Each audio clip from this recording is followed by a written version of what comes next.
दिनदिनै सुशासनको नारा घन्काउने राजनैतिक दलहरू आफ्नै नेतामाथि छानबिन हुन थालेपछि किन जोगाउन लाग्छन्? कान्तिपुर समाचारमा आज गैंडाको खाक तस्करीमा सजाय भोगिसकेका चिनिया मूलका भारतीय नागरिक कसरी जोडिए 1 क्विन्टल सुन तस्करी प्रकरणमा यसबारेको सामग्री हामीसँग हुनेछ। यसैगरी जंगली हात्ती संरक्षणमा जति चुनौती छ, घरपालुवा हात्ती जोगाउन पनि कठिन बनिरहेको प्रसंगसँगै लम्पी स्किन महामारीबाट पीडित पशुपालक किसानलाई राहत दिने गरी सरकारले मापदण्ड बनाउन सुरु गरेको छ। यसबारेको समाचारसँगै देशभर कहाँ के भयो तपाईलाई जानकारी दिनेछौं। शनिबारको स्वास्थ्य सल्लाहमा मौसमी रोगबाट बालबालिकालाई कसरी जोगाउने, अन्तर्राष्ट्रियमा युक्रेनमा भ्रष्टाचार आरोपमा सबै क्षेत्रीय सैन्य भर्ती केन्द्र प्रमुख बर्खास्त र खेलकुदमा आईसीसी महिला T20 विश्वकपको क्वालिफायर सिरिजको खेल तालिका सार्वजनिक। नमस्कार, अब मुख्य समाचार। योजनाबद्ध विकास थालिएको 67 वर्ष बितिसक्दा पनि रोजगारी सिर्जना नारामै सीमित। रोकिएन युवाको विदेश पलायन, सक्रिय जनशक्तिबाट लाभ लिन मुलुक चुक्दै। दोस्रो कार्यकालमा पनि प्रदेशले गर्न सकेनन् जनअपेक्षा अनुसार काम। कानुन अभावको बहानामा संघलाई दोष, आफ्नै अधिकार प्रयोग गर्न नसकेको विज्ञको टिप्पणी। साइबर अपराध वर्षेनी 2 गुणाले वृद्धि, साउनमा मात्रै 1200 भन्दा बढी उजुरी प्रहरीमा दर्ता। सामाजिक सञ्जालको दुरुपयोग नियन्त्रण प्रमुख चुनौती। चिनिया प्रविधि क्षेत्रमा थप प्रतिबन्ध लगाउने अमेरिकाको घोषणा, सैन्य सहितका अति संवेदनशील क्षेत्रमा निगरानी गरिने। विश्व अर्थतन्त्रमा अवरोध गरेको चीनको आरोप। र सह आयोजक अस्ट्रेलिया पहिलो पटक फिफा महिला विश्वकपको सेमिफाइनलमा, फ्रान्स सडन डेथमा पराजित, कोलम्बियालाई हराउँदै इङ्ग्ल्यान्ड पनि अन्तिम 4मा। सरकारले युवाका मुद्दा सम्बोधन गर्ने उद्देश्यले अन्तर्राष्ट्रिय युवा दिवस मनाउन थालेको 24 वर्ष भइसक्यो। युवाकै लागि भनेर युवा मन्त्रालय, युवा स्वरोजगार कोष र राष्ट्रिय युवा परिषद जस्ता संरचना पनि बने। त्यति मात्र होइन, 2072मा राष्ट्रिय युवा नीति समेत बनाइयो।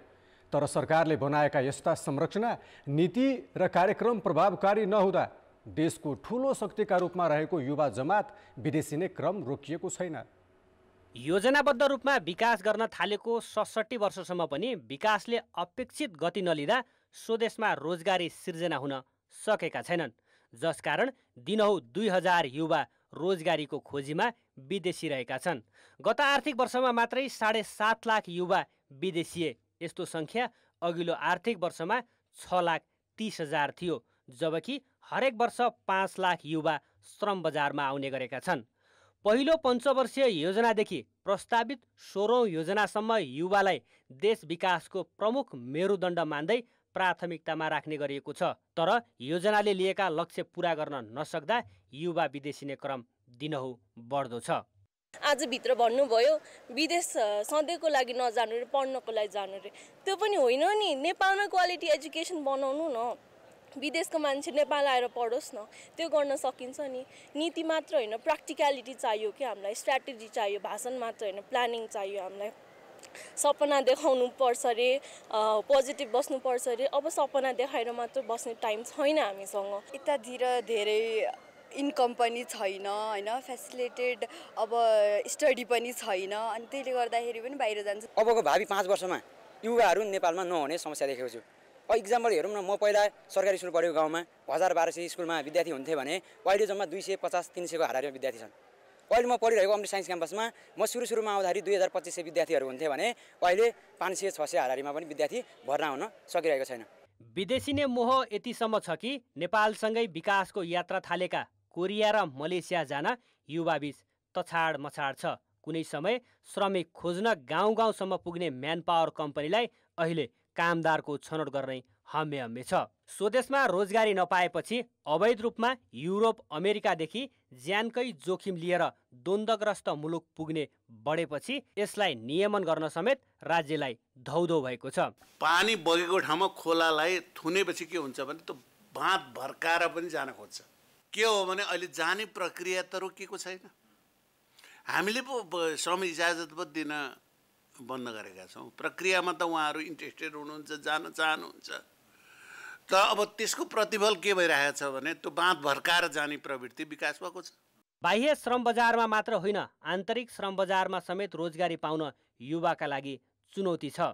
लोक सेवा आयोगले खोल्ने सामान्य पदको विज्ञापनमा समेत कैयौँ गुणा बढी आवेदन पर्ने गरेका छन्। देशभित्र सम्मानित वातावरणमा र आफ्नो कमसेकम जीविका धान्ने वातावरणमा रोजगारका अवसर सिर्जना गर्ने, उद्यमशीलताको वातावरण निर्माण गर्ने, देशभित्रै रमाउने प्रकारको चाहिँ एउटा परिवेश निर्माण गर्ने कुरामा काहीँ न काहीँ समस्या भएका कारण आम रूपमा युवाहरूलाई आश्वस्त पार्न नसकेका कारणले गर्दाखेरि चाहिँ युवाहरू विदेशी गर्नुभएको छ। पोलिसीहरू चाहिँ युवाहरू सहभागी नभइकन बनेका छन् कि, जसले गर्दा चाहिँ बढी समस्या भयो।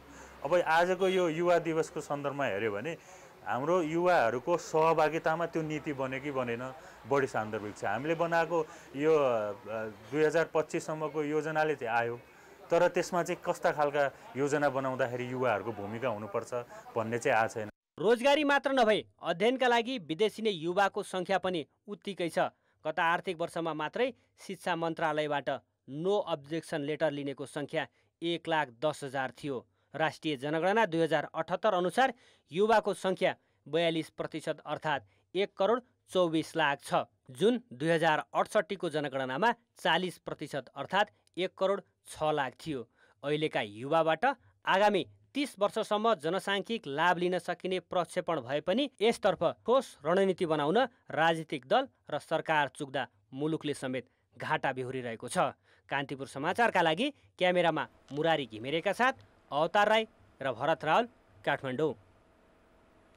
अब जनताको आवाज हामीले आज 7 प्रदेशमा सोधेका छौँ। युवा जनशक्तिलाई स्वदेशमै टिकाउने वातावरण बनाउन कसले के गर्नु पर्ला?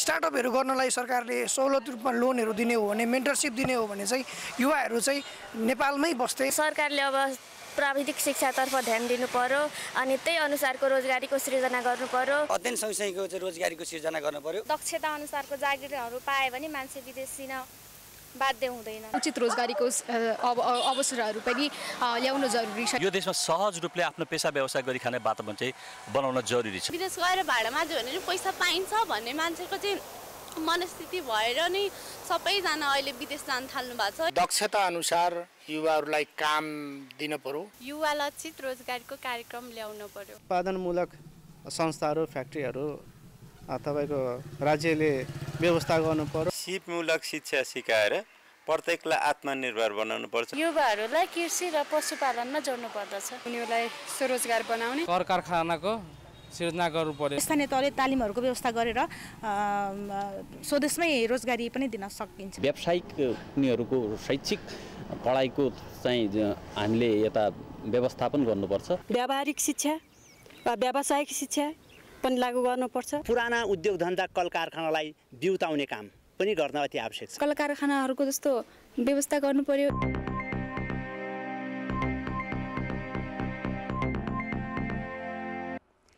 प्रदेश सरकारहरू अहिले दोस्रो कार्यकालको पहिलो वर्षमा छन्, तर प्रदेशले अपेक्षा गरे अनुसारको काम गर्न नसकेको सर्वसाधारणको गुनासो छ।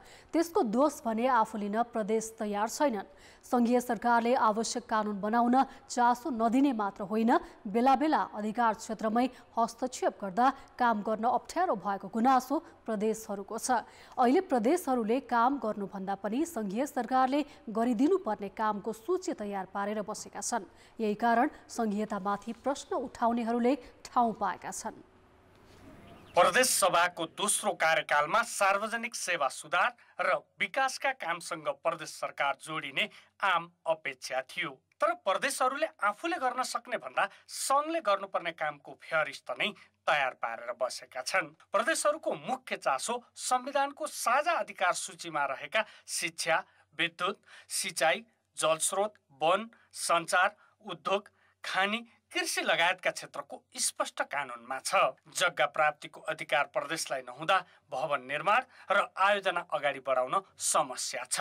आयोजनाको वर्गीकरण नगरिँदा दोहोरोपना छ। कतिपय साना परियोजना पनि केन्द्रले आफ्नो मातहतमा राख्दा समस्या भएको भन्दै उनीहरू आयोजनाको वर्गीकरण र स्पष्टताको माग गरिरहेका छन्। आफैले गर्नुपर्ने कार्यालयका संरचना निर्माणमै अझै केही वर्ष लाग्ने बताउँछन्। संरचना नयाँ र मौलिक जुन कुरा अहिले पनि हामी पुरा गर्न सकेका छैनौँ, पुरा गरिरहेका छौँ, प्रयासरत छौँ। व्यवस्थापकीय हिसाबमा ती कुराहरू अझै पनि प्रत्येक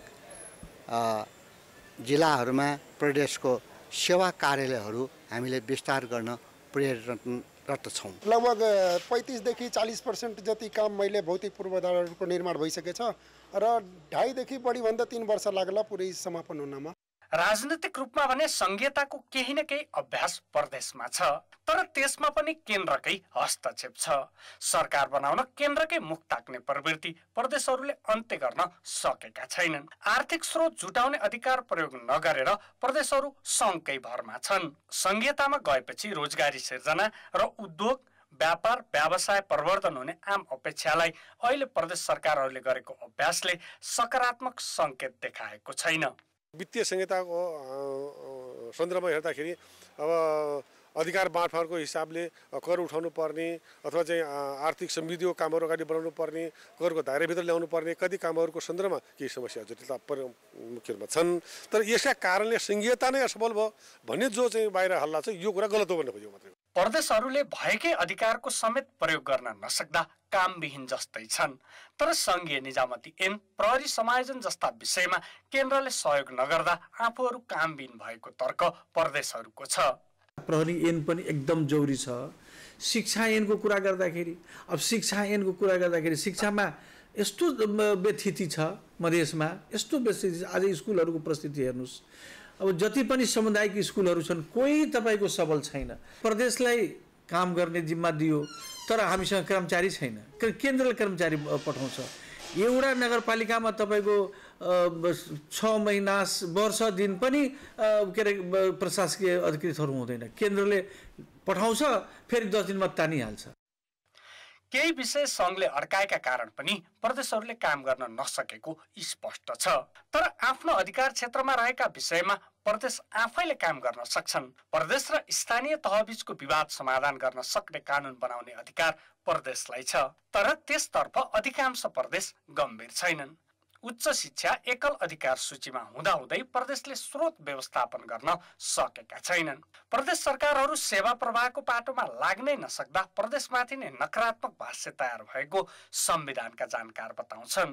सर्भिस डेलिभरीमा केन्द्रित भएर काम नभइदिएको कारणले अथवा भएका कामको पनि परिणाम नदेखिएको कारणले अहिले संहिता कार्यान्वयन समस्या भयो कि प्रदेशको औचित्य पुष्टि हुन सकेन कि भन्ने प्रश्नहरू उठेका छन्। यी प्रश्नहरूलाई सम्बोधन गर्ने गरी सर्भिस डेलिभरीमा फोकस गर्ने, कानुन बनाउँदा, कार्यान्वयन गर्दा, विकास निर्माणमा योजना छनौट गर्दा, कार्यान्वयन गर्दा सर्भिस डेलिभरीलाई प्राथमिकतामा राखेर काम गर्ने हो भने अहिले उठेको नकारात्मक भाष्य पनि समाधान हुन्छ, प्रदेशको औचित्य पनि पुष्टि हुन्छ र संघीयता कार्यान्वयनको हामी जुन जर्नीमा छौँ त्यसले चाहिँ गन्तव्य भेट्टाउँछ। प्रदेश सरकारले अहिले जुन गतिमा काम गरिरहेका छन् त्यसले प्रदेशको सार्थकता पुष्टि गर्न सक्ने आधार देखिँदैन। सङ्घसँग अधिकार र कानुन माग्नु त छँदैछ, भएकै अधिकारको प्रयोग गरेर सार्वजनिक सेवा सुधारमा समेत प्रदेशले ध्यान दिन सके जनतालाई केही हदसम्म भए पनि संघीयताको सकारात्मक आभास दिलाउन सक्नेछन्। कान्तिपुर समाचारका लागि जिल्ला सहकर्मी भुवन पाण्डे र अमरकान्त ठाकुरको सहयोगमा क्यामेरामा श्याम श्रेष्ठका साथ दीपक आचार्य, काठमाडौँ। इन्टरनेटका माध्यमबाट हुने अपराध अर्थात् साइबर अपराध बढेपछि त्यसलाई रोक्न सरकारले नयाँ कानुनको तयारी गरेको छ। त्यसका लागि हालै मात्र मन्त्री परिषदले नीति पारित गरेको छ। अनलाइनबाट आर्थिक ठगी गर्नेदेखि फेसबुक, ट्विटर, इन्स्टाग्राम, टिकटक जस्ता विभिन्न सामाजिक सञ्जालमा अन्य व्यक्तिको नाम र तस्बिर प्रयोग गरी अश्लील सामग्री राखेर फिरौती उठाउनेसम्मका घटना वर्षेनी 2 गुणाले बढेको प्रहरीको तथ्याङ्क छ। नेपाल प्रहरीको साइबर ब्युरोमा यो महिना मात्र साइबर अपराधका 1200 भन्दा बढी उजुरी परेका छन्। सप्तरीका यी युवक बिहीबार आफ्नो फोटो र नाम दुरुपयोग गरी सामाजिक सञ्जालबाट आफ्नै साथीलाई कसैले ठगी गरेको भन्दै उजुरी गर्न नेपाल प्रहरीको साइबर ब्युरो भोटाहिटी पुगे। एकजना अरूजनाले मेरो सेम प्रोफाइलको फोटो हालेर अनि मेरो साथीहरूसँग फ्रेन्ड रिक्वेस्ट पठाएर अनि उ साथीहरूलाई थाहा भयो कि मेरो आइडी हो भनेर अनि उनीहरूलाई पैसा माग्दै थियो कि मेरो साथीहरूसँग पैसा मागिरहेको थियो। पैसा पठाइदियो, इमर्जेन्सी छ मेसेज गरेर। अनि मेरो साथीहरूले एक दुईजनाले पठाइदियो। अनि बल्ल मेरो साथीले फेरि मागेपछि मेरो साथीले कल गर्यो भनेर के भएको छ, किन त्यो पैसा मागिरहेछ भनेर अनि मलाई थाहा भएपछि अनि मैले यहाँ साइबर ब्युरोमा आएको कम्प्लेन गर्न आएको। अर्की एक महिला पनि अनलाइनबाटै भेटेर प्रेमी बनेका व्यक्तिले पछि सम्बन्ध बिग्रिएपछि आफ्नो अनुहारमा अरूकै नग्न शरीर जोडेर अश्लील तस्बिर देखाउँदै ब्ल्याकमेल गरेको गुनासो गर्न प्रहरीकोमा पुगिन्। अहिले दैनिक 150 जनासम्म अनलाइनका माध्यमबाट आफूमाथि दुर्व्यवहार तथा ठगी भएको भन्दै उजुरी लिएर साइबर ब्युरो पुग्ने गरेका छन्। Facebook, Viber, Twitter, TikTok, Instagram लगायत सामाजिक सञ्जालको दुरुपयोग गरी गाली बेइज्जती गर्ने तथा सम्पूर्ण सूचना नियन्त्रणमा लिएर फिरौती माग्ने सम्मका घटना पछिल्लो समय निकै बढेको प्रहरीले जनाएको छ। अहिले चाहिँ अलिकति गम्भीर किसिमका हेर्ने हो भने यौन लाइनमा के भन्छ यो अनलाइनबाट सम्पर्क भयो, तर यौनजन्य हिंसा पनि भएको केसेसहरू देखिन्छ। भन्नाले फिजिकल पनि एसल्ट भएको देखिन्छ।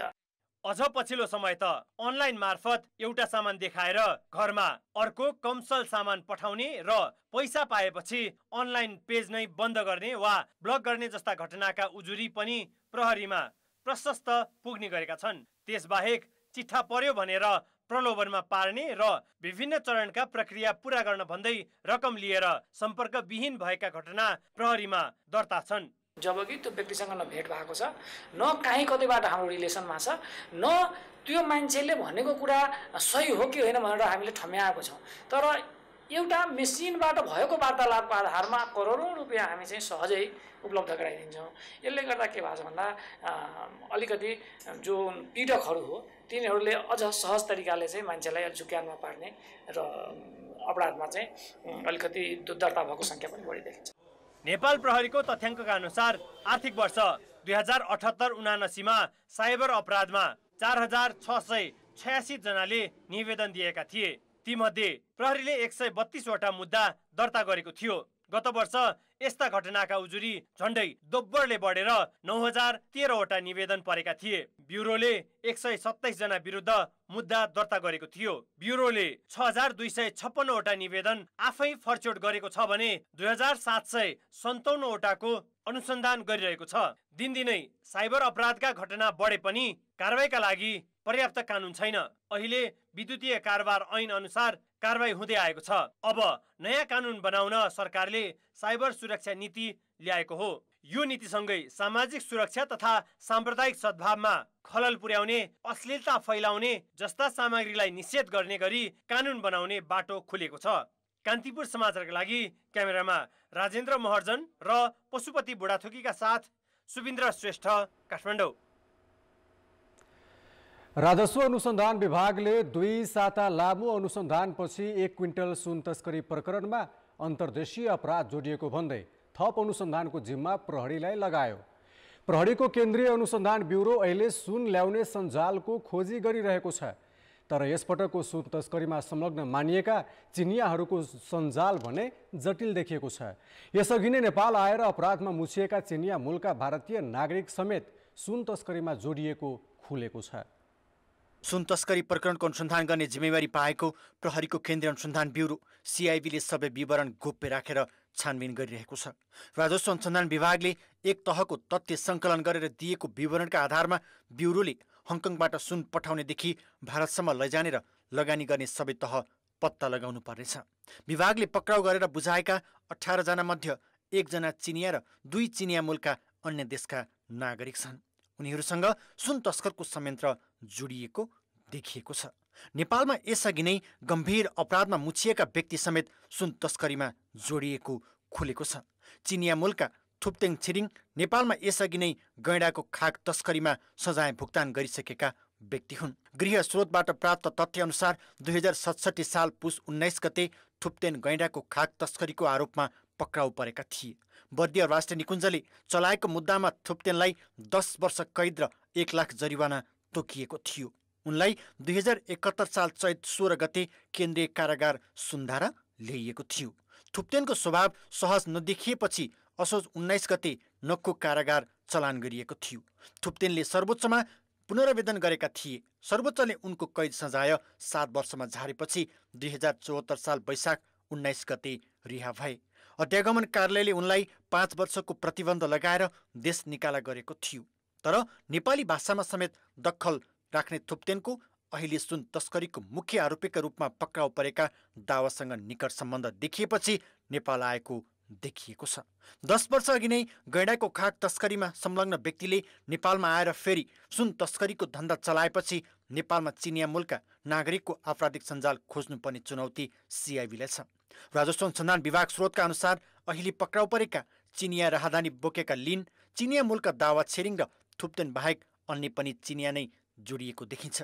त्यसैका आधारमा विभागले केहीलाई कालो सूचीमा राखेर विमानस्थल अध्यागमन कार्यालयलाई बुझाएको थियो।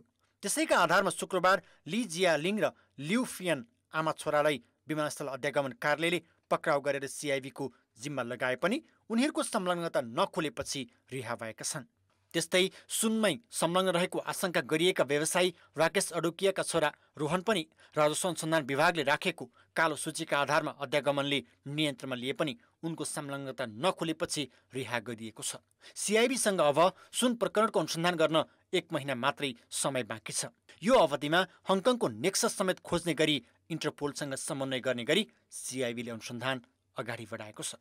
कान्तिपुर समाचारका लागि रमेश धमला, काठमाडौँ। कुनै पनि राजनीतिक दलले सधैँ उच्चारण गर्ने शब्द हो सुशासन। नागरिकको सेवा र सुशासनलाई मूल मुद्दा बनाएर अघि बढ्ने बाचा गर्ने दलहरूको व्यवहार भने फरक देखिने गरेको छ। देशमा भएका पछिल्ला केही घटनालाई हेर्ने हो भने पनि दलहरूको सुशासन प्रतिको प्रतिबद्धतामाथि प्रश्न उठाउने ठाउँ देखिन्छ। अहिले 1 क्विन्टल सुन तस्करी, ललिता निवासको सरकारी जग्गा किर्ते गरेर हिनामिना, नक्कली शैक्षिक प्रमाणपत्रको प्रकरण चर्चामा छन्। राज्यका निकायले छानबिन गरिरहेका यी विषयहरूमा दलहरूले आफू अनुकूल व्याख्या गरिरहेका छन्। नक्कली शैक्षिक प्रमाणपत्रको आरोप खेपिरहेका काङ्ग्रेस सांसद सुनिल शर्माको गिरफ्तारीलाई लिएर काङ्ग्रेसको संसदीय दल नै तरङ्गित भयो। आफै सरकारमा हुँदाहुँदै काङ्ग्रेसले आफ्ना नेताप्रति सरकार अनुदार बनेको आरोप लगायो।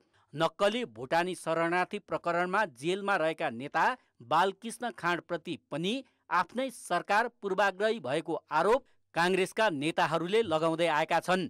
देशमा सुशासन कायम गर्न छानबिन र अनुसन्धानकै क्रममा रहेका घटनामा पनि काङ्ग्रेसले खुलेर आफ्नै सरकारको विरोध गरिरहेको छ। प्रतिशोधको भावना लिएर अगाडि बढ्दाखेरि हामी कहाँ पुग्छौँ?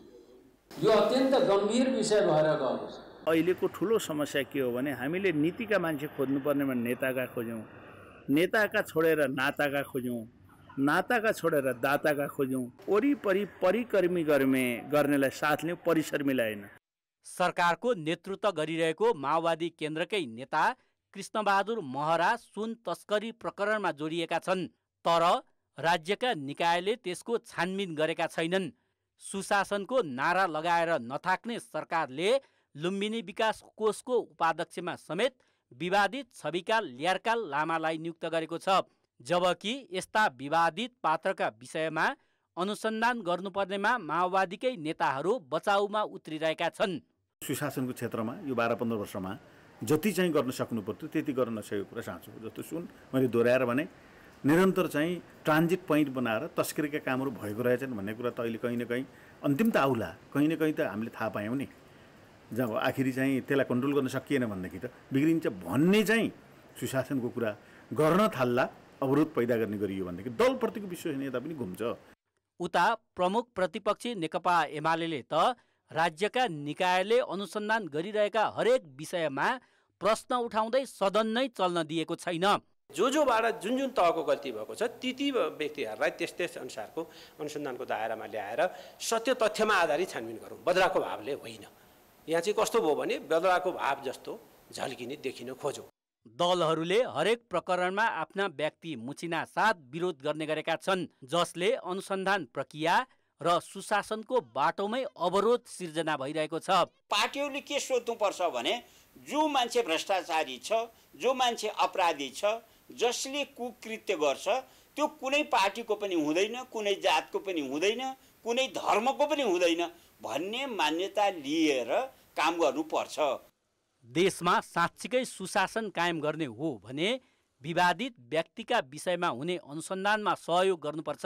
तर सरकारमा रहेका दलहरूको दोहोरो चरित्रका कारण भ्रष्टाचार र अनियमिततामा संलग्नहरूले छुट पाउने वातावरण बनिरहेको छ। कान्तिपुर समाचारका लागि क्यामेरामा सुरज खड्का र सञ्जय लुइटेलका साथ दीपक आचार्य र पर्वतराज घिमिरे, काठमाडौँ। अब जनमतको अन्तिम परिणाम। जनमतमा हिजो हाम्रो प्रश्न थियो, हरेक 2 वर्षमा गरिनुपर्ने श्रमिकको न्यूनतम ज्याला पुनरावलोकनमा किन ढिलाइ हुने गरेको होला? नीतिगत प्रतिबद्धता अभाव, बी व्यवसायिक अरुचि र सी आर्थिक सङ्कटको बहाना। जनमतको अन्तिम परिणाम यस्तो छ, ए नीतिगत प्रतिबद्धता अभावमा 36%, बी व्यवसायिक अरुचिमा 26% र सी आर्थिक सङ्कटको बहानामा 38%। अब आजको प्रश्न। जनमत हाम्रो प्रश्न छ, विवादमा मुछिएका आफ्ना नेतालाई जोगाउने प्रवृत्ति किन बढेको होला? ए नैतिकताको खडेरी, बी सुशासन प्रतिको व्यवस्था र सी आफ्नाको संरक्षण। जनमतको अन्तिम परिणाम भोलि साँझ 8 बजेको कान्तिपुर समाचारमा प्रसारण गर्नेछौँ। कृपया NEWS news space A, B वा C टाइप गरी 34001मा SMS गरी आफ्नो मत व्यक्त गर्नुहोला। अब बाँकी समाचार। नेकपा एमालेका अध्यक्ष केपी शर्मा ओलीले सरकारले पाकिस्तानी शैलीको राजनीति सुरु गरेको आरोप लगाएका छन्। काठमाडौँमा आज गरिएको एक कार्यक्रममा अध्यक्ष ओलीले सरकार प्रतिशोधपूर्ण तरिकाले पाकिस्तानी शैलीमा अगाडि बढिरहेको र यही अन्त्य नहुने बताए। उनले सरकारलाई धेरै नहौसिन र अधिनायकवादी नहुन सुझाव दिए। लोकतन्त्र विरोधी र आन्दोलनमा कहीँ कतै देखा नपरेकाहरू मिलेर अहिलेको सरकार चलाइरहेको उनको आरोप थियो। यो अलिक पाकिस्तानी राजनीति, प्रतिशोधको राजनीति उहाँले सुरु गर्नुभएको छ। उहाँलाई आज मजा लागेको छ, तर यो राजनीति यहीँ अन्त्य हुँदैन, यो त यहाँ सुरु भयो। उहाँहरूले बुझ्नुपर्दछ, यो सुरु भयो। ओलीले काङ्ग्रेसका सांसद सुनिल शर्मामाथि गरिएको नक्कली शैक्षिक प्रमाणपत्रको अनुसन्धान प्रक्रियामा माथि पनि असन्तुष्टि जनाए। कायम मुकायम प्रधान न्यायाधीश विश्वम्बर प्रसाद श्रेष्ठले न्याय सम्पादनमा हुने ढिलाइ नै न्यायपालिकाको मुख्य चुनौती भएको बताएका छन्। नेपाल बार काउन्सिलको 30औं स्थापना दिवसको अवसरमा आज काठमाडौँमा आयोजित कार्यक्रममा कायम मुकायम प्रधान न्यायाधीश श्रेष्ठले छिटो न्याय सम्पादनका लागि कानुन व्यवसायी र सरकारवालाको समन्वय आवश्यक रहेको बताएका हुन्। उनले न्यायपालिकाप्रतिको आस्था र विश्वास अभिवृद्धिमा रहेको चुनौती बुझ्न सके मात्रै समस्या समाधान गर्न सकिने बताए। श्रेष्ठले आगामी दिनमा सबै तहका अदालतको प्रभावकारी अनुगमन गरिने जानकारी दिए। अदालतका काम कारबाहीहरू बारेमा व्यक्त हुने चासो, सरोकार, टीका टिप्पणी उचित सम्बोधन गर्दै न्यायिक सुशासनको प्रत्याभूतिका लागि परिणाममुखी र भरोसायोग्य कदम चाल्नुपर्ने आवश्यकता छ। न्यायिक सुशासनको प्रत्याभूतिबाट मात्रै न्यायिक सेवाको प्रभावकारिता र न्यायपालिकाप्रतिको आस्था र विश्वास अभिवृद्धि गर्न सकिन्छ भन्ने मलाई लाग्दछ। सबै तहका अदालतहरूमा को काम कारबाहीको सूक्ष्म निगरानी र प्रभावकारी अनुगमनतर्फ न्यायिक सुशासनको प्रवर्धनमा मेरो विशेष जोड रहन्छ। काउन्सिलका अध्यक्ष एवं महान्यायाधिवक्ता दिनमणि पोखरेलले कानुन व्यवसायको क्षमता अभिवृद्धिका लागि भएका कामबारे जानकारी दिएका थिए। कार्यक्रममा नेपाल बार काउन्सिलले उत्कृष्ट 10 नवप्रवेशी कानुन व्यवसायीलाई पुरस्कृत समेत गरेको थियो। वन्यजन्तुमध्ये हात्तीलाई सबैभन्दा बुद्धिमान प्राणी मानिन्छ। आज 12औं अन्तर्राष्ट्रिय हात्ती दिवस मनाइरहँदा यसको संरक्षण तथा मानव र हात्ती बीचको द्वन्द्व न्यूनीकरणमा चुनौती थपिँदै गएको छ। जङ्गली हात्ती संरक्षणमा जति चुनौती छ, घरपालुवा हात्ती जोगाउन पनि उत्तिकै कठिन बन्दै गइरहेको छ। थलचर मध्ये सबैभन्दा ठुलो जनावर हो हात्ती। अहिले नेपालमा जङ्गली र विभिन्न निकुञ्ज तथा निजीमा गरी 400 को हाराहारीमा हात्ती छन्। हात्ती ठुलो जनावर भएकाले यसले विचरण गर्ने जङ्गल क्षेत्र पनि ठुलो हुन्छ। नेपालदेखि भारत र नेपालभित्रै आवाज जावत गर्दा मानव र हात्ती बीच द्वन्द्व हुने गरेको छ। सकेसम्म चाहिँ द्वन्द्वको न्यूनीकरणको चाहिँ प्रयासहरू चाहिँ गरिराखेको छ र चाहिँ हात्तीको संरक्षणमा चाहिँ सरकार चाहिँ प्रयासरत छ। कतै हात्ती निस्केछ भने हामी नि मानवले चाहिँ अलिकति बुद्धि पुऱ्याएर नजिक नजाने, अलि उसकोलाई चाहिँ उसको बाटोमा नहिँड्ने भने पनि कुनै हदसम्म यो हामीले यो उसको कन्फ्लिक्टलाई एड्रेस गर्न सक्छौँ। जङ्गली मात्र होइन, पछिल्लो समय घरपालुवा हात्तीको संरक्षणमा पनि चुनौती छ। पर्यटकलाई जङ्गल घुमाउने हात्ती अहिले आफै सङ्कटमा पर्न थालेका छन्। कोभिड महामारीपछि पर्यटन क्षेत्र अझै लयमा फर्किन नसकेको असर सौराहा क्षेत्रका घरपालुवा हात्तीमा परेको छ। एउटा हात्ती पाल्न मासिक 1.5 लाख बढी खर्च गर्दै आइरहेका पर्यटन व्यवसायीहरू अहिले खर्च धान्न नसक्ने अवस्था आएको बताउँछन्। सौराहामा अहिले हात्ती पाल्न धेरै नै गाह्रो भएको छ, किनभने आम्दानीको स्रोतमा पनि कमी देखिएको छ। जुन पर्यटकहरू चाहिँ हात्ती सवार गर्थे, हात्तीमा चढेर जङ्गल घुम्न जान्थे, त्यो कमी हुन आएको छ र उसलाई खुवाउनलाई पाल्नलाई धेरै नै महँगो छ। मेरो एउटा मर्यो आफै कालगतिले नै, एउटा लिजमा थियो, यो कोभिडको कारणले गर्दा मैले आफूले पाल्न नसकेको कारणले गर्दा फिर्ता गरिदिएँ। एउटा अहिले पनि छ। सौराहामा कोभिड अघि 70 भन्दा बढी निजी हात्ती रहेकोमा अहिले 50 वटा मात्रै छन्। त्यसमध्ये 30 वटा युनाइटेड हात्ती सञ्चालक सहकारी संस्थामा आबद्ध छन्। पहिले त्यहाँ 65 वटा हात्ती थिए। चितवन राष्ट्रिय निकुञ्जमा 60 वटा हात्ती छन्। सौराहामा वर्षभर हात्तीहरू जङ्गल सफारीमा निस्कन्छन्, तर शनिबार उनीहरूलाई आराम दियो। हात्तीलाई संरक्षण गर्नुपर्छ भन्ने सन्देश दिने गरी उनीहरूले वनभोज गरेर मिठो परिकार खुवाएर 12औं अन्तर्राष्ट्रिय दिवस मनाइयो। हात्तीलाई संरक्षण गर्नुपर्छ। यसलाई पर्यटनसँग मात्रै होइन, सफारीको लागि मात्रै होइन, यसलाई संरक्षण पनि गर्नुपर्छ भन्ने एउटा म्यासेज दिन खोजिन्छ। हात्तीले पर्यटन क्षेत्रमा मात्र योगदान दिएको छैन, यसले नेपालको वन जङ्गलमा हुने चोरी सिकारी नियन्त्रण र संरक्षणमा पनि ठूलो सहयोग गरिरहेको छ। कान्तिपुर समाचारका लागि राजु चौधरी, सौराहा, चितवन। राष्ट्रिय परीक्षा बोर्डले कक्षा 12 को परीक्षा स्तरीकृत प्रश्नपत्रबाट सञ्चालन गर्ने भएको छ। विद्यालय तहको शिक्षाको गुणस्तर वृद्धिसँगै धेरै विद्यार्थी उत्तीर्ण गर्ने उद्देश्यले परीक्षा बोर्डले 12 कक्षाको परीक्षा स्तरीकृत प्रश्नपत्रबाट सञ्चालन गर्ने भएको हो। कक्षा 12 को अनिवार्य अङ्ग्रेजी, गणित र विज्ञान विषयको स्तरीकृत प्रश्नपत्रबाट परीक्षा लिने सम्पूर्ण तयारी भइसकेको परीक्षा बोर्डले जनाएको छ। बच्चाप्रति नै हाम्रो सबैको दृष्टिकोण हो। बच्चालाई सुधारौँ, टिचिङ लर्निङ सुधारौँ, हाम्रो क्वालिटी एजुकेसन दिउँ भन्ने सबैको दृष्टिकोण हो।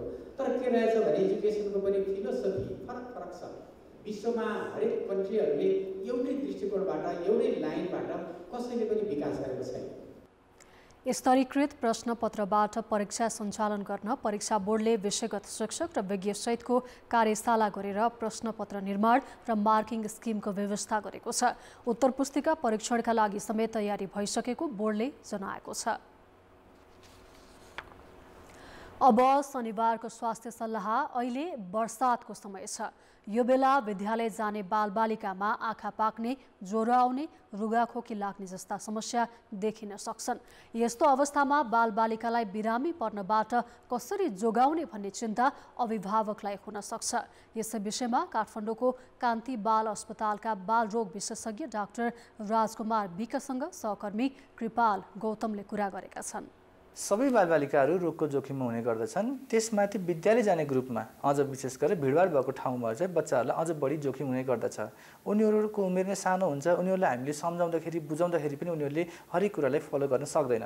सिजनल रूपमा हेर्दाखेरि जस्तो कि अहिले अब आँखा पाक्ने समस्या भएर आएको छ, उनीहरूलाई अब घरको आमाबाले पनि पक्कै सिकाउनुहुन्छ, हामीले पनि सिकाइरहेको हुन्छ, तर उनीहरूलाई त्यो आइडिया नै हुँदैन। जस्तो अब आँखा सफा गरेर राख्नु भन्छौँ, हामी आँखा मिच्ने काम नगर्नु भन्छौँ, सरसफाइमा ध्यान दिनु भन्छौँ, तर त्यसमा पनि उसलाई गाह्रो हुनसक्छ। कतिपय अवस्थामा भाइरसहरू, ब्याक्टेरियाहरू भिडभाडमा अलिकति बढ्ने गर्दछ, जसले गर्दा एउटा बच्चाबाट अर्को बच्चामा सर्ने सम्भावना पनि एकदमै बढी हुन्छ। कुनै पनि अभिभावकले मेरो बालबालिकालाई चाहिँ कुनै पनि रोगको सङ्क्रमण हुँदैछ भनेर कसरी थाहा पाउने? बालबालिका र ठुलो मान्छेको लक्षणमा अलिकति फरक हुने गर्दछ, किनभने बच्चाले आफूले कति कुराहरू भन्न जानेको हुँदैन भने कति कुराहरू देखिएको हुँदैन भन्छ। जस्तो बच्चाहरूको केसमा चाहिँ सुरुवाती अवस्थामा खेलिरहेको बच्चा खेल्न छोड्न सक्छ, खाइरहेको बच्चाले खाना छोड्न सक्छ, बच्चाले ज्वरो आएर बच्चा झिझिएको हुनसक्छ, बच्चाले जतिखेर पनि मम्मीलाई खोजेको हुनसक्छ भन्छ। कतिपय अवस्थामा बच्चाहरूलाई ज्वरो आएको बेलामा, जस्तो आँखा पाकेको बेलामा अलिकति असजिलो हुने, कतिपय अवस्थामा चाहिँ बच्चाहरू एकदम सिरियस भएर तारन्तार बान्ता गर्ने, बच्चाको बेहोस बच्चाको चेत हराउँदै जाने, बच्चाले अझ सिजर आउने, काम पनि सक्छ कतिपय अवस्थामा पखाला चलेर बच्चाको आँखा पनि गडिसकेको हुन्छ। त्यसकारण रोग अनुसारको उनीहरूको लक्षण फरक हुने गर्दछ भने सुरुवाती लक्षणमा प्राय गरेर बच्चाहरूको लगभग एउटै खालको, जस्तो कि बच्चाले नखाने, नहिँड्ने, नबोल्ने, अलिकति आलस्यता हुने गर्दछ। बालबालिकाहरूलाई देखिने सङ्क्रमणमध्ये कस्तो अवस्थामा चाहिँ घरमै उपचार गर्न सकिन्छ र कस्तो अवस्थामा चाहिँ अस्पताल जानुपर्ने हुन्छ? कतिपय अवस्थामा बच्चालाई समस्या देखिसकेको छ, जस्तो कि ज्वरो आइसकेको छ भने बच्चा ज्वरो आएको समयमा अलिकति सुस्त हुने, तर ज्वरो नआएको बेलामा बच्चा खेल्छ, खान्छ, बच्चा नर्मल जस्तो लाग्छ भने त्यस्तो अवस्थामा हामी 1-2 दिन हेर्न सक्छौँ। तर कतिपय अवस्थामा 1 दिनको ज्वरो छ, बच्चा सिरियस छ, बच्चाले तारन्तार गरेको छ, बच्चाले पखाला चलेर बच्चा खेल्न सकेको छैन, बच्चाको आँखा रातो एकदम धेरै भएर बच्चालाई हेर्न गाह्रो भएको छ, त्यस्तो अवस्थामा नजिकै रहने चिकित्सकलाई गएर भेट्नुपर्ने हुन्छ। अर्थ र विकास। सरकारले लम्पी स्किन महामारीबाट पीडित किसानलाई राहत दिने गरी मापदण्ड बनाउन सुरु गरेको छ। स्थानीय तहलाई जिम्मेवार बनाउने गरी मापदण्डको खाका बनाउने काम भइरहेको सङ्घीय कृषि तथा पशुपन्छी विकास मन्त्रालयका सचिव डाक्टर दीपक कुमार खरालले जानकारी दिए। मापदण्ड बनेपछि स्थानीय तहको सिफारिसमा किसानलाई राहत दिइनेछ। विपद व्यवस्थापन कोषमा रहेको रकम दिने वा छुट्टै बजेट निकासा गर्ने भन्ने विषयमा मन्त्रालय स्तरमा छलफल भइरहेको छ। गत बिहिबार मन्त्रालयले रोग नियन्त्रण सम्बन्धी कार्ययोजना तयार गरी प्रधानमन्त्री तथा मन्त्री परिषद कार्यालयको केन्द्रीय अनुगमन तथा मूल्याङ्कन समितिमा पेश गरेको थियो। 3 वर्ष अघि नेपालमा भित्रिएको रोगबाट अहिलेसम्म करिब 50,000 गाईवस्तु मरिसकेका छन् भने 1,75,000 पशु सक्रिय सङ्क्रमित छन्। यो रोगबाट हालसम्म 13 लाख पशु सङ्क्रमित भइसकेका छन्। 13.5 लाख डोज खोप आए पनि अहिलेसम्म 5 लाखमा समेत खोप लगाइएको छैन।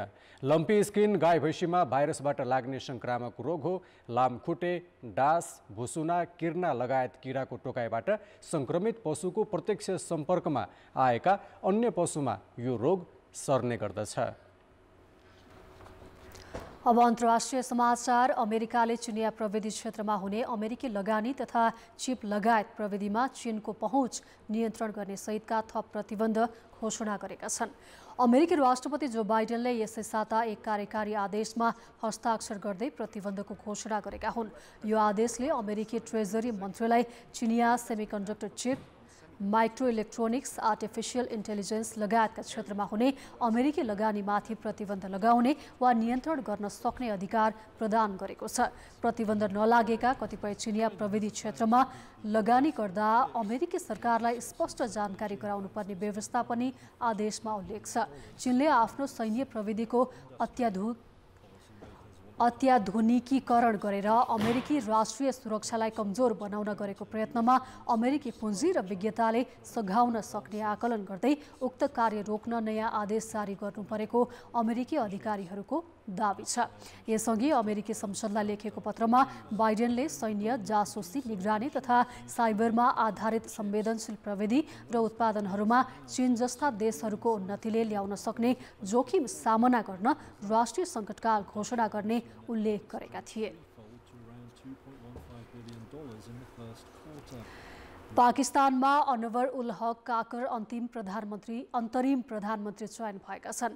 प्रधानमन्त्री शहबाज शरीफ र विघटित संसदमा प्रतिपक्षी दलका नेता राजा रियाज बीचको दोस्रो चरणको छलफलले सिनेटर काकरलाई अन्तरिम प्रधानमन्त्रीका रूपमा चयन गर्ने निर्णय गरेको हो। अन्तरिम प्रधानमन्त्री काकर बलुचिस्तान अवामी पार्टीका सांसद हुन्। दलहरूको निर्णयलाई राष्ट्रपति अरिफ अल्भीले अनुमोदन गरिसकेका छन्। उनी भोलि शपथ लिने बताइएको छ। अन्तरिम प्रधानमन्त्री काकरले 90 दिन चुनावी सरकारको नेतृत्व गर्नेछन्। प्रधानमन्त्री शरीफले यसै साता संसद विघटन गरेका थिए। खेलकुद समाचार। नमस्कार, कान्तिपुर खेलकुद समाचारमा स्वागत छ। नेपाली राष्ट्रिय महिला क्रिकेट टिमले आइसिसी टी20 विश्वकप एसिया छनौट अघि सिरिज खेल्ने भएको छ। मलेसियामा आगामी भदौ 5 गते सुरु हुने सिरिजमा 4 देशको सहभागिता रहनेछ। नेपाल क्रिकेट सङ्घका अनुसार नेपालले घरेलु टोली हङकङ र कुवेतसँग प्रतिस्पर्धा गर्नेछ। नेपालले आफ्नो पहिलो खेल भदौ 5 गते हङकङसँग खेल्नेछ। यस्तै दोस्रो खेल 6 गते कुवेत र तेस्रो खेलमा 8 गते मलेसियासँग खेल्ने तालिका छ। सिंगल राउन्ड रोबिन लिगपछि शीर्ष 2 मा रहने टिम फाइनलमा आम्ने सामने हुनेछन्। प्रतियोगिता भदौ 9 गतेसम्म चल्नेछ। विश्वकपको एसिया छनौट मलेसियाले नै आयोजना गर्दैछ। विश्वकप छनौटको तयारीका लागि यो सिरिज हुन लागेको हो। सिरिज लगत्तै विश्वकप छनौटका खेल सुरु हुने हुनेछन्।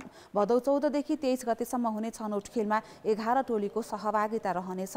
नेपाल रहेको समूह ए मा मलेसिया, बहराइन, भुटान, कतार र युएई छन्। समूह बी मा चीन, हङकङ, कुवेत, थाइल्यान्ड र म्यानमार छन्। फाइनल पुग्ने दुई टिमले ग्लोबल छनौटमा स्थान सुरक्षित गर्नेछन्। नेपालले छनौटका लागि रुबिना छेत्रीको कप्तानीमा 14 सदस्यीय टोली घोषणा गरिसकेको छ, जसमा 3 नयाँ खेलाडीले सिनियर टिममा स्थान बनाएका छन्। आर्सेनलले इङ्ग्लिस प्रिमियर लिगको नयाँ सिजनमा विजयी सुरुवात गरेको छ। आज साँझ घरेलु मैदानमा भएको खेलमा आर्सेनलले नटिङ्गम फरेस्टलाई 2-1 गोलले हराएको हो। आर्सेनलले 26औं मिनेटमा एडी केटियाको गोल मार्फत अग्रता लिएको थियो। डिफेन्डर विलियम सालिबाले दिएको पासको सदुपयोग गर्दै केटियाले आर्सेनलको लागि सिजनको पहिलो गोल गरे। आर्सेनलकै युवा फरवार्ड बुकायो साकाले 32औं मिनेटमा गोल गरेपछि पहिलो हाफमा 2-0 ले अघि रहेको थियो। पहिलो खेलमा नै गोल र साकाले पहिलो हाफमै 32औं मिनेटमा गोल गरेपछि आर्सेनल बलियो स्थितिमा पुगेको हो। खेलमा 83% बल पोसेसन आर्सेनलले बनाएको थियो, तर अरू गोल गर्न भने सकेन। बरु नटिङ्गम फरेस्टका लागि ताइयो अवोनीले 82औं मिनेटमा गोल फर्काए। यद्यपि यसले मिकेल अर्टेटाको टोलीलाई 3 अङ्क जोड्नबाट भने रोक्न सकेन। फ्रेन्च फरवार्ड उस्मान डेम्बेलेलाई league 1 club Paris Saint Germain पिएसजीले अनुबन्ध गरेको छ। स्पेनिस क्लब बार्सिलोनाबाट खेलिरहेका फरवार्डलाई फ्रेन्च क्लबले आज 50 मिलियन युरोमा अनुबन्ध गरेको हो। खेलकुद समाचार अहिलेलाई यति नै। कान्तिपुर समाचार अहिलेलाई सकियो। कान्तिपुर टेलिभिजन हेर्दै गर्नुहोला। नमस्ते।